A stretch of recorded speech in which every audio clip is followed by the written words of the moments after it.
How is it that we find ourselves surrounded by such complexity, such elegance? The genes of you and me, the genes of you and me, are all made of DNA. We're all made of the same chemical DNA. We're all made of DNA. Hello, you're listening or watching DNA Today. We are a genetics podcast and radio show. I'm your host, Kira Dineen, and I am a certified genetic counselor practicing in the prenatal space. On this show, we explore genetics' impact on our health through conversations with leaders in the field. We have experts like genetic counselors, like today, researchers, doctors, patient advocates, all joining us. Again, my guest today is a genetic counselor and patient advocate, Radhika Sawh, who used to be the National Director of Patient Services for the Cooley Anemia Foundation prior to joining the faculty of the Joan H. Marks Graduate Program in Human Genetics at Sarah Lawrence College, which is where we met and connected until COVID hit. Thank you so much, Kira, for having me on your show. I'm really excited to be here. Yeah, really appreciate it. We've been talking about recording this for a while, so I'm so excited to get into it and cover all of this. It's really a special treat to be able to connect. I feel like Sarah Lawrence ended too soon. We didn't get an in-person goodbye, but before we know it, we'll be back in person with each other at some event. Yes, for sure, for sure. So we're going to be talking about blood conditions today and focusing on thalassemia. There's a number of different inherited blood conditions. To give our audience an overview, could you talk a little bit about the different types of thalassemias? Sure. So first of all, thalassemias are part of a bigger subgroup called hemoglobinopathies, which are disorders that affect the hemoglobin, which, as you may recall, is the oxygen-carrying component of red blood cells. So thalassemias occur when you have decreased synthesis of one of the chains that create hemoglobin. So hemoglobin is created by having two alpha chains and two non-alpha chains. Those non-alpha chains in the adult form of hemoglobin are beta chains. So alpha thalassemias occur when you have missing alpha chains, and beta hemoglobinopathies, which are the beta thalassemias, occur when you have missing beta chains. It depends on your ethnic background, which ones are more common, but people who are of Asian descent, Southeast Asian descent, and African descent are more common to have the alpha thalassemias, whereas the beta thalassemias are seen more in people of South Asian, so like India, Pakistan, and the Middle East, and also the Mediterranean. So it's interesting based on geography where the different ones were more prominent. So the ones that you tend to be more concerned about that have more of an impact on lifespan is the beta forms of thalassemia. And you also have a personal tie to beta thalassemia, having the condition yourself. What has been your journey with that? When were you first diagnosed? So I have beta thalassemia major, which is also sometimes known as Cooley's anemia. And I was actually diagnosed shortly after birth. And the reason I was diagnosed so early was because my brother also had the disorder. Now, he, when I was born, would have been 7.5. And my parents did not know that they were carriers. They had an arranged marriage back in India, and no one had any clue that the thalassemias ran in their families. So my dad is one of 7. My mom is one of 5. And ironically, as far as we know, they're both the only carriers of their siblings. Now, so when they got married, there was no blood test or anything done. And it wasn't until my brother was born and he was about a year old that my mom actually took him to see her father, who was living in England at the time. And my grandfather said to her, "What's wrong with him? Why does he look so pale?" And something about his appearance bothered my grandfather. He said, "Something's not right." So he told my mom to take him to see her sister, who was doing her residency in London. And long story short, she eventually got to a pediatrician, and there are a lot more Indian people in England, so they were aware of thalassemia there, and they recognized and they did blood work and they saw that he had thalassemia major.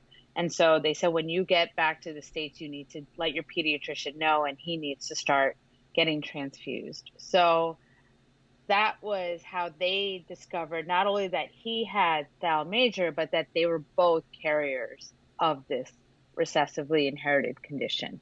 So, yeah, so that's because of that knowledge. When I was born, I was tested right away.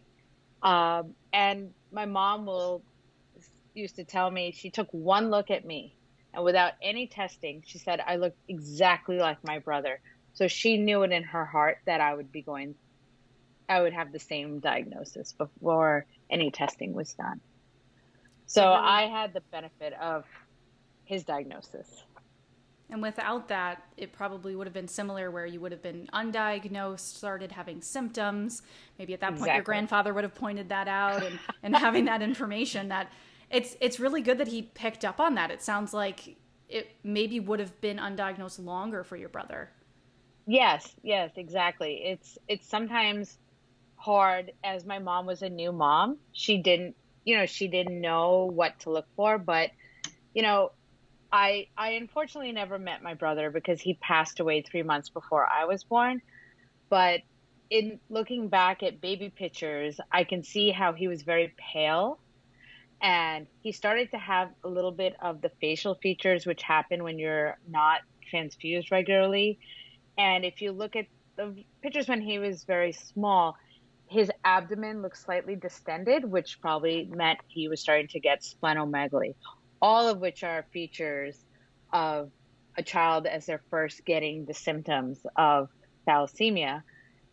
And I mean, if I asked my mom, she would probably say, I can't remember. Do you know how long ago that was? But the other thing is that he was probably very tired a lot, didn't have a lot of energy, and he may have been a little more fussy than the normal child. Again, all because he was showing signs of anemia. And to her, it was just, okay, I just have a challenging, infant in my hand, not realizing that this could be the early signs of a lifelong medical condition. And certainly challenging, as you said, to not have a healthy child, to have that comparison to say, my first child didn't go through these changes and didn't have this affect. So I think that is different also now, just where we are with medicine and education, of just being different. Unfortunately, there's an underrepresentation of people of non-European descent in genetic studies. We've explored this in multiple episodes of DNA Today. Alilika is also very aware of this issue and how polygenic risk scores developed for people who are of European descent cannot be applied to other ancestries without further validations. To directly address this, Alilika developed new models to improve predictive power in non-European people. Alilika validated their polygenic risk scores in non-European populations to provide ancestry-specific genetic risk assessment. Interested in learning more? Visit alilika.com. Alilika, empowering the next generation of clinical genomics. Do you have patients with primary mitochondrial myopathy? There's a new clinical study looking for people with PMM to enroll. People with primary mitochondrial myopathy can experience muscle weakness or exercise intolerance. This study is assessing the efficacy and safety of a drug to help patients walk further by improving their muscle function. Find out about the study for primary mitochondrial myopathy and how your patients can participate by going to pmmstudy.com. The link is also available in the show notes and at dnapodcast.com. Are you a student seeking out genetic assistant positions? These vital positions aid with clinical and research patient communication, data entry, genetic testing coordination, and administrative tasks. Therefore, training is key. We recommend the Genetic Assistant Online Training Program at the Johns Hopkins University School of Medicine. This online program provides knowledge and skills to learners considering genetic assistant positions or those recently hired into these roles who need job training. The program consists of 2 10-week instructor-led courses.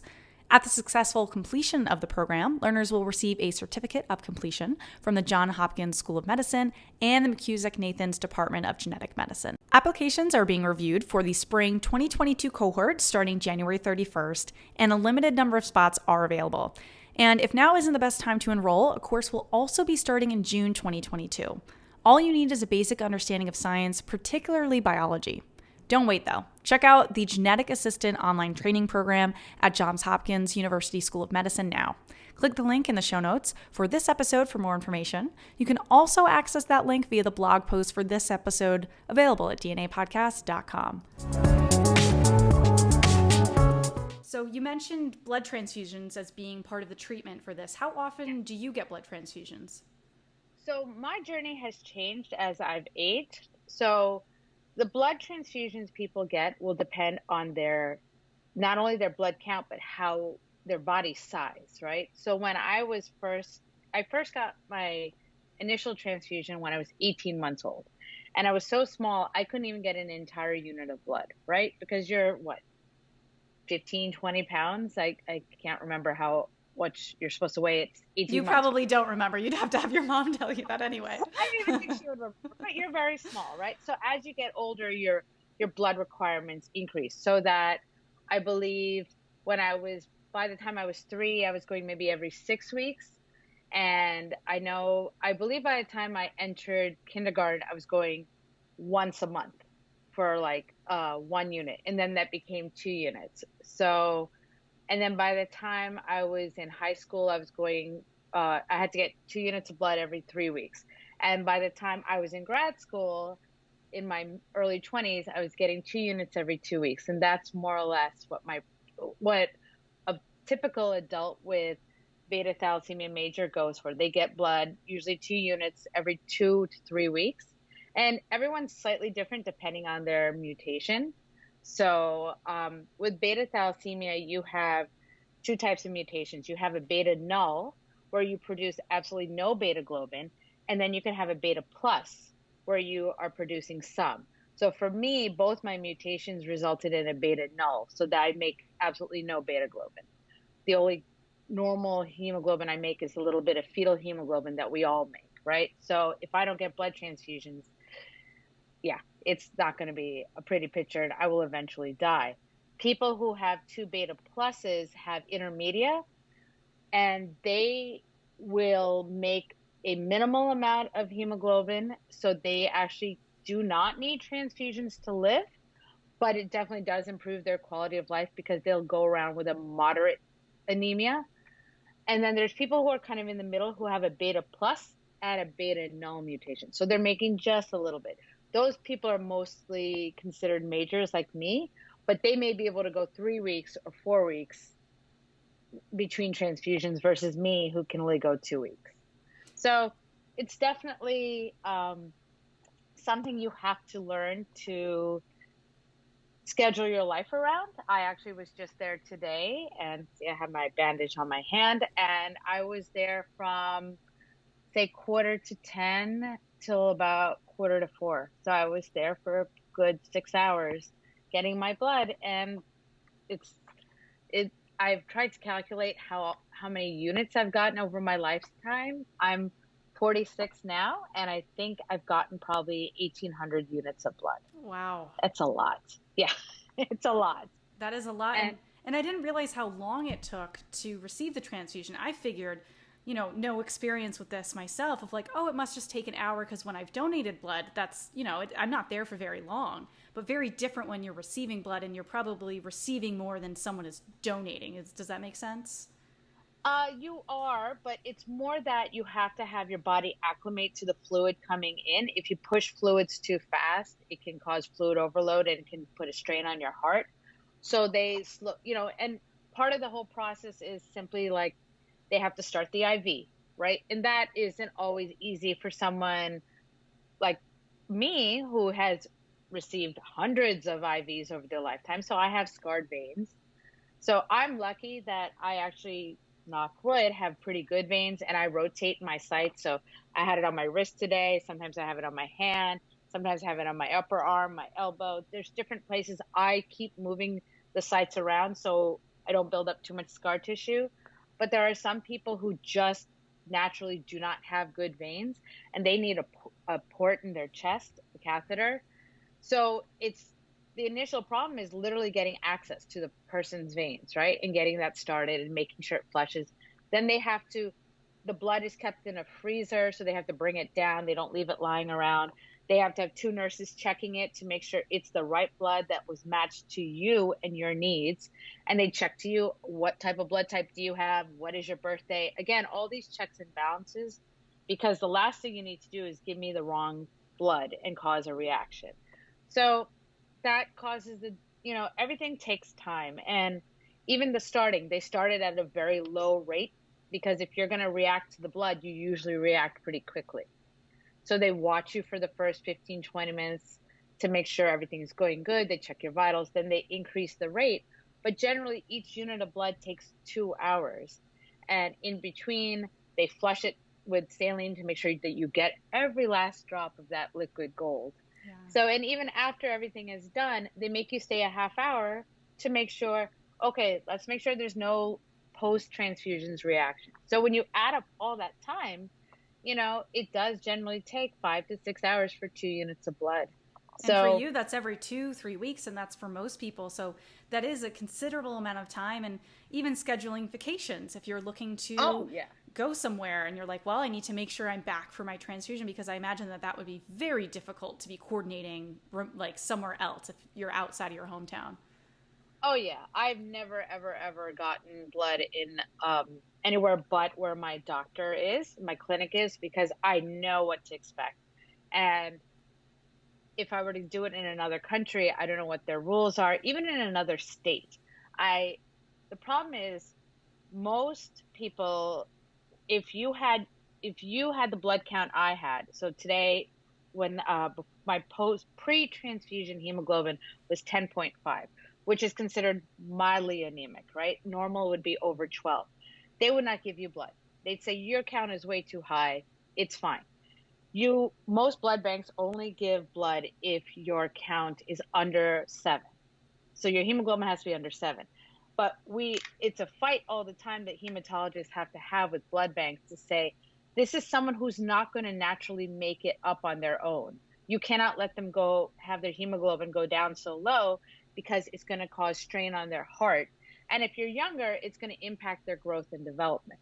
So that's another problem. And even during the pandemic, I still have heard doctors saying, well, there's a blood shortage, and the blood bank's like, okay, your patient's count's 9.8. I'll give you 1 unit. And it's like, really? You have to fight for blood? We're not doing it because we want it. We're doing it because we need it.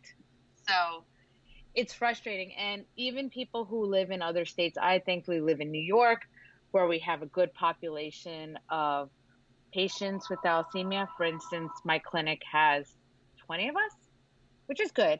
But I know people from other states who still deal with this problem on a regular basis. Every time they go for blood, it's a fight. Which is really frustrating, because as you said, you need it. This is your treatment for a genetic disorder. That's not going to change. Sending you home, you're not going to start creating hemoglobin. That has not happened for your whole life. It won't happen. Your body's just not going to be doing that.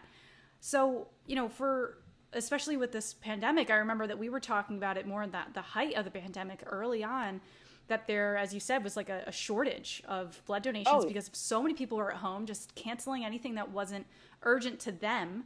But obviously this is urgent to people receiving blood transfusions. What are your recommendations for people that are listening and say, oh, I can donate blood. How do I do that? Oh, well, first of all, I love blood donors. You guys are amazing people. And the fact that you're so altruistic just is amazing to me, because you're giving literally the gift of life. Because the one thing people don't realize is there is no substitute for human blood. You can't do anything other than give someone blood.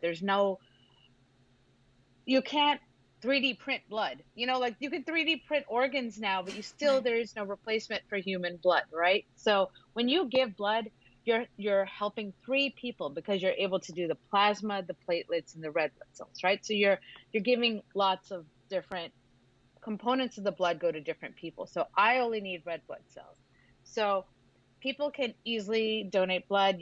Like in New York, we have the New York Blood Center. You can go to the redcross.org, and you can always look for blood donation sites near you. There's blood drives constantly going on. And it's really, as you said, Kira, I know you donate yourself. It's really an easy thing to do.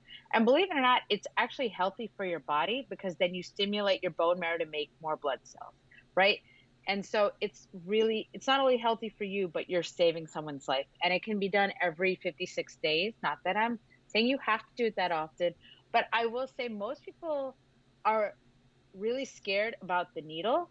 But these people the phlebotomists who do the blood donations and they start the IV for you are so good at what they do. The best I've had. Not that I've had a lot of blood draws in my life, but yeah.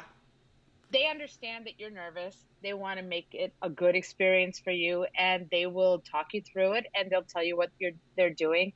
And maybe it'll take you a half hour of your day, but that half hour of your day means days and weeks for someone who, is dependent on blood. And what I try to remind people is that 1 in every 3 people will need blood during their lifetime.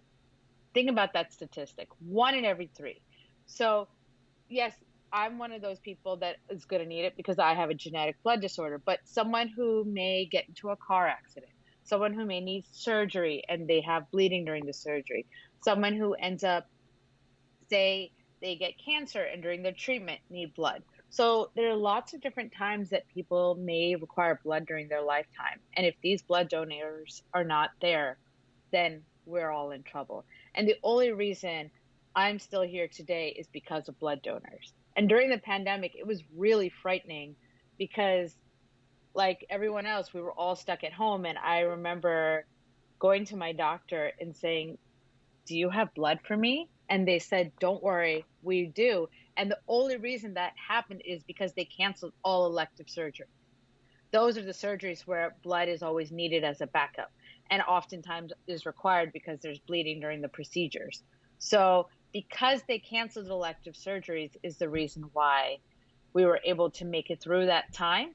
But there were people, again, not in New York, but in other parts of the country that I know got 1 unit when they needed 2. And the doctors are like, "This is the best I can do for you." So it's a hard thing to deal with, but I am grateful because the staff where I go get what we deal with. And I remember the nurse practitioner saying to me, "You're going to get blood. If I have to go out on the street and find someone and strap them down to a gurney, I will get you blood. You don't you worry about that. Don't worry about it." And it really was so heartfelt. I was like, "Thank you so much," because it's a big fear for us. Every time on the news when they're like, "There's blood shortages," I'm the person that sits there and goes, am I going to get a phone call saying I can't go next time? That you're just going to have to suck it up for another week and hopefully you'll get blood when you need it. So it's not always easy, but thankfully I'm here for 46 years and I've been able to get what I need. And I'm appreciative that I live in a country where that's possible, because I will tell you, had my parents never left India and I was living there, in order to get a blood transfusion, you have to bring people to donate blood to replace the blood you take out of the blood bank. Wow, very different system. Very different system. So, and I get it.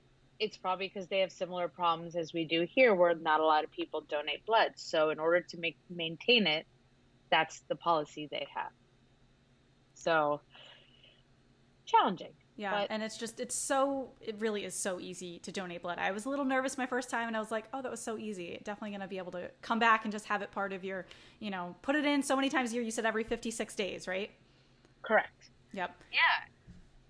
And you get cookies afterwards. That is true. And you get a lot of love from everybody. And you find out your blood type. I didn't know my blood type. I'm sure it was on paperwork somewhere, but I didn't know my blood type until I went in. I believe I'm O positive. I'll have to check back on that. That's what I am too, Kira. So who knows? Maybe my blood got sent to New York, and who knows? Hey, I've had blood from other parts of the country before, and I was like, oh, so this explains why I'm suddenly into country music today. Just for those couple weeks, and then it disappears. Just for those couple weeks, yeah, exactly. Did you know you can get actionable results from polygenic risk scores? Polygenic risk scores allow healthcare providers to more effectively help patients lower their risk of life-threatening common diseases. However, since this is a new application, it's easy for healthcare providers to misuse and misinterpret polygenic risk scores. That's where Allelica is key. Allelica has developed polygenic risk scores that provide risk for conditions based on established guidelines. Their software allows healthcare providers to simply upload genotyped data and receive a clinical-grade polygenic risk score report. Allelica makes it clear that the percentile of a polygenic risk score is useless. Rather, it's the relative or absolute risk that matters. Allelica assesses the absolute risk and provides a lifetime or a 10-year risk depending on the guideline of each disease. This leads to easier interpretation for healthcare providers and better care for patients. Learn more in our upcoming episode with Allelica in January, but if you can't wait to find out more, head over to allelica.com. Allelica, empowering the next generation of clinical genomics. If you have patients with primary mitochondrial myopathy, please let them know about a new clinical study looking for participants. Primary mitochondrial myopathy leads to debilitating symptoms of muscle weakness and fatigue, which means there's an urgent need to find an effective treatment. That's why the study was started. It's a new clinical study to test the efficacy and safety of a drug for people with PMM. During the study, participants will be administered daily medication. The objective of the study is to see if people can walk further and complete other exercise tests better after 24 weeks of treatment. You can connect with a patient advocate in PMM today to learn more about the study, including how your patients can participate. Also, stay tuned for a full episode of DNA Today about mitochondrial disorders, including this study, on February 4th. To learn more about the study, you can visit pmmstudy.com. This link is also available in the show notes and at dnapodcast.com. You can also learn more about other clinical studies for genetic disorders through knowrare.com. There are studies for sickle cell, achondroplasia, cystic fibrosis, and more. Again, that's knowrare.com. Are you interested in the rapidly growing field of genetics and want to learn more about clinical genetics, molecular genetics, and laboratory science? Then you should check out the Genetic Assistant online training program at Johns Hopkins University School of Medicine. By taking part in the program, you'll be joining both national and international learners with the same passion for genetics. Interact directly with your Johns Hopkins instructors and fellow students throughout the program. Applications are now being reviewed for the spring 2022 cohort starting January 31st, and a limited number of spots are still available. For more information, use the link in our show notes. If you're listening to this through a podcast app, you can also access the link at dnapodcast.com. Well, before we ended, I wanted to ask another question, like on the genetic level. So you mentioned the different mutations behind beta thalassemia.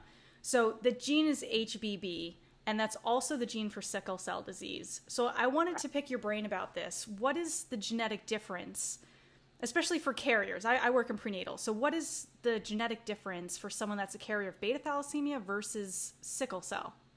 So sickle cell all comes down to one singular mutation that causes sickle cell. Versus beta thalassemia, there are like 200 to 300 different mutations that are possible. So that one mutation, I believe it's glutamine to valine, causes what happens is when the cell does not have oxygen, it causes it to deform the shape just because there is the wrong amino acid there. And it becomes the cell kind of starts to stick to each other and it becomes in that sickle shape. Exactly. So it's interesting. It all goes down to the molecular basis of it. That one particular mutation that you see in sickle cell causes the cell to sickle when it's not oxygenated. And that causes all the symptoms that you see in sickle cell. Whereas with thalassemia, it's literally, these are mutations that cause it not to be formed. So you're making less of the end product. With sickle cell, you are making the product, but the product is not formed properly. You see what I'm saying? So right. It's the amount versus the structure of the red blood cell. Cell is like you have hemoglobin C, hemoglobin D, and all those other ones, which are structural variants. So you're still producing the hemoglobin. It's just not efficient the way it is, the way it's produced.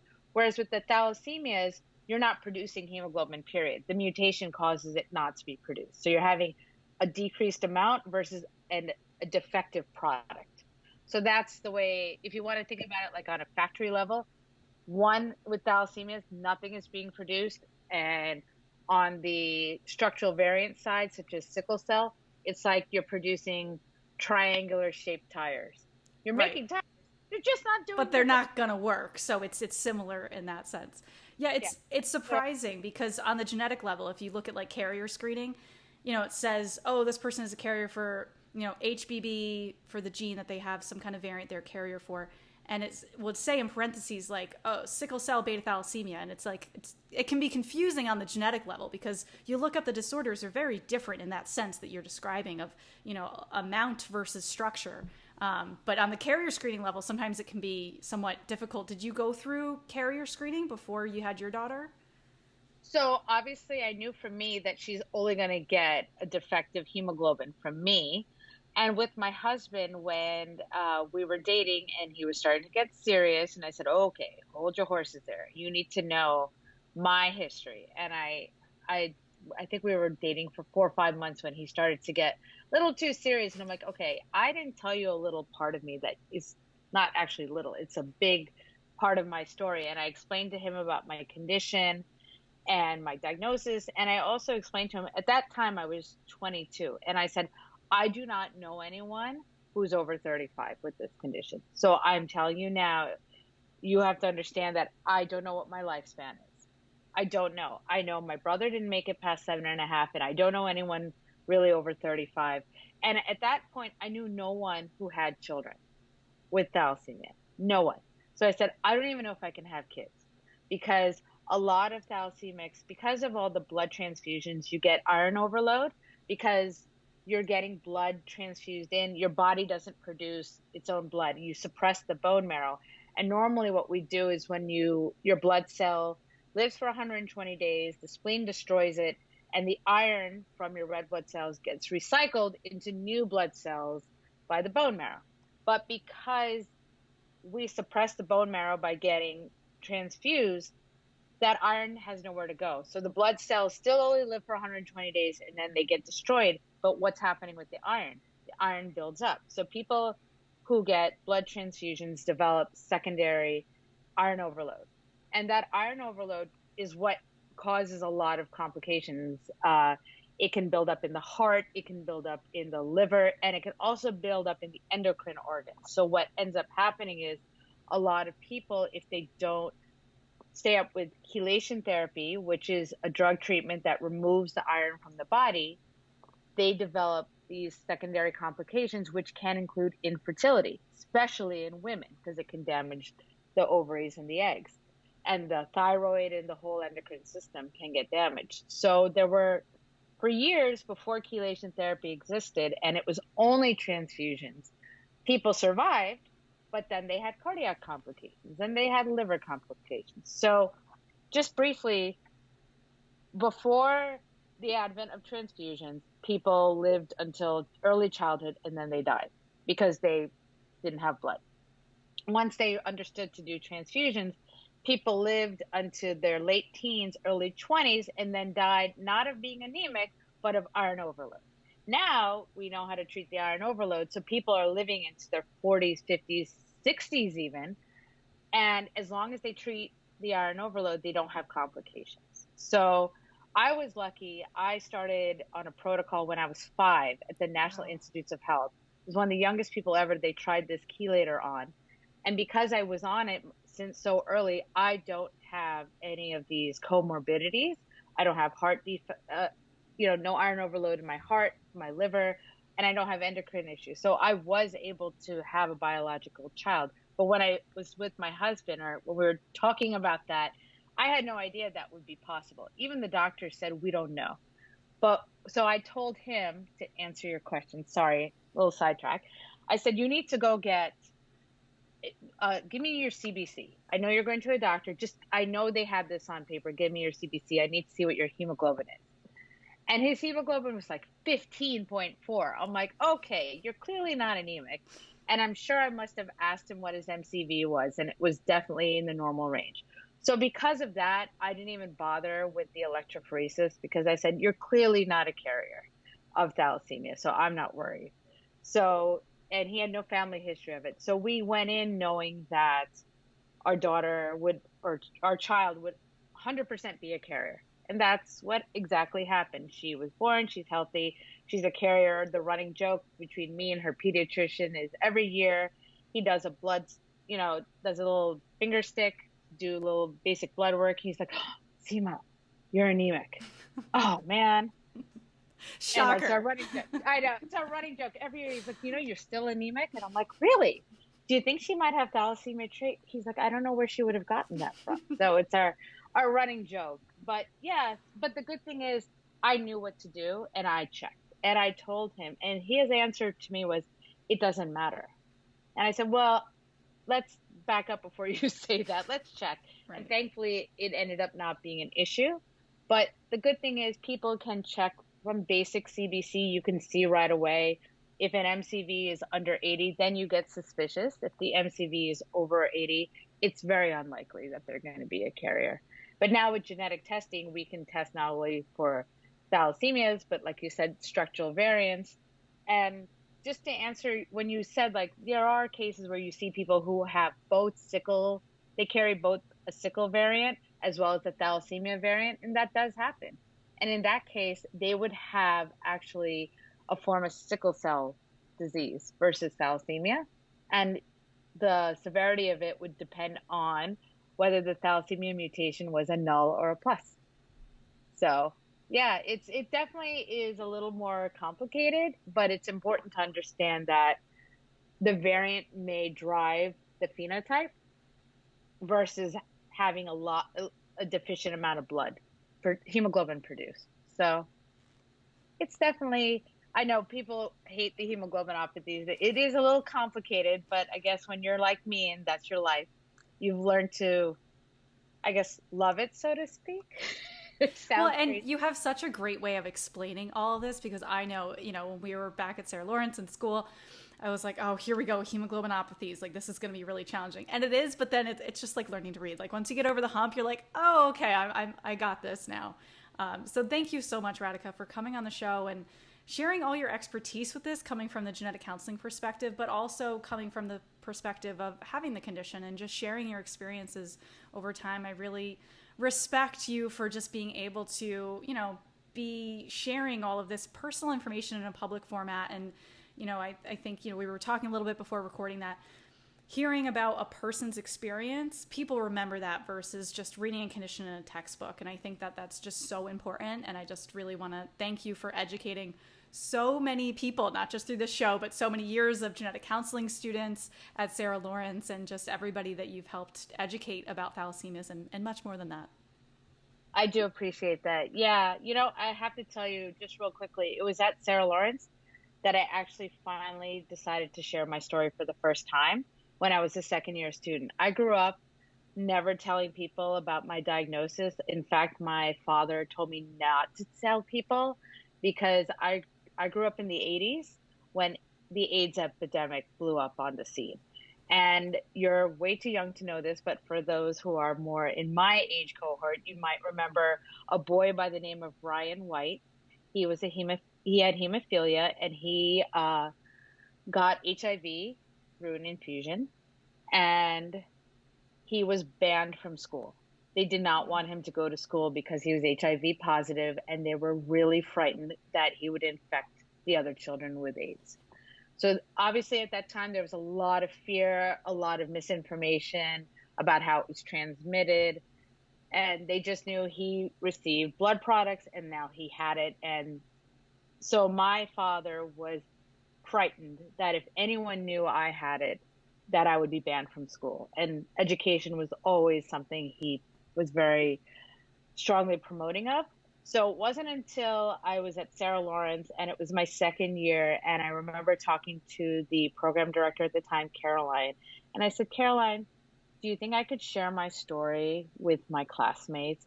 And she said, absolutely. And I said it with not only my class, but with the class above me. So maybe it was the end of my first year. Maybe it wasn't even second year. And I remember doing it and I was so nervous. And my husband actually came. And he came from work to just be a support. And my friends all said, oh, is Dan giving us a talk on finances? And I'm like, no, not quite. It's me. Because they didn't, they were like, what are you going to tell us about? And it ended up, so I shared my story for the very first time to a group of people. And the love I got back from it was more than I had ever expected. I got so much love and support, and what ended up happening is I started getting emails and I started getting phone calls from students, from my peers who were like, you shared something personal with me. I would like to share something personal Wow. with you. And I realized how impactful my story could be. And I realized that I was literally living in fear for no reason, and that was now, I graduated 20 years ago this year, actually. Yeah. So even now, people are much more open, and they realize that, everybody has a story that brought them to where they are. And thalassemia is mine. Is it what I would have picked for myself? No, but I don't regret it. And it has made me the person I am. And if I can bring some hope to people and understanding about what life is like with a genetic condition, and that it's not all doom and gloom. I'm not going to sugarcoat it and say it's always easy, but I'm here, I'm living, I've had an amazing life. I'm married, I have a daughter, I have a career, I have family and friends, I get to do a lot. But I've worked at it. I've worked at it and I've done the right things. I've listened to my doctors and I've been my own advocate when I needed to be. And so as a genetic counselor, if I can promote that same message and teach other people that, that's how you can make a life in spite of a diagnosis, then I feel like my work is done. And maybe that's my purpose on this earth. So thank you for giving me this platform. Yeah, well, of course. I'm just so glad you could come on. And that was just beautifully stated. And I just so appreciate it all. For listeners that want to learn more, and we're going to have links in the show notes and our website, dnapodcast.com, so you can donate blood, so making it as easy as possible for you. So check that out, dnapodcast.com. Thanks for listening and watching, everyone. Join us next time to learn and discover new advances in the world of genetics. The genes of you and me, the genes of you and me, they're all made of DNA. We're all made of the same chemical DNA. We're all made of DNA.